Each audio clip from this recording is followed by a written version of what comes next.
ফুলকো ফুলকো লুচি। না, না, না, না, একদমই লুচি না।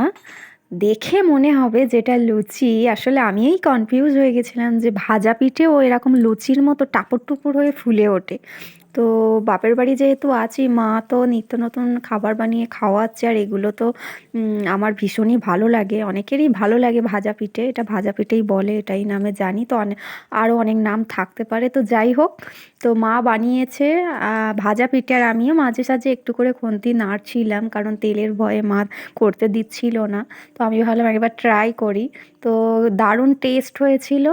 আর মানে ও খেতে ভালোবাসে, মানে আমার হাজব্যান্ডও খেতে ভালোবাসে, সেও বলে দিয়েছে অনেকগুলো করবে, খাবো। তো আমিও খেয়েছি গরম গরম, তো 4-5টা খাওয়া হয়েই গেছে। খেতে খেতে মনে পড়ে গেল, ভাবলাম একটু ভিডিও করে নিই, তো তোমাদের সাথে শেয়ার করব, সেই অনুযায়ী চলে এসেছি ভিডিও নিয়ে। তো দেখো ভাজা পিঠেগুলো কি সুন্দর হয়েছে, তাই এত খেয়ে ফেলছি, মা আবার নতুন করে ব্যাটার বানাচ্ছে।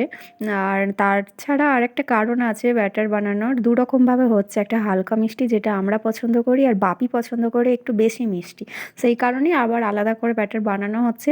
তো চলো সাথে থাকো আর দেখতে থাকো, কে কে ভাজা পিঠে পছন্দ করো অবশ্যই কমেন্টে জানিয়ে দিও।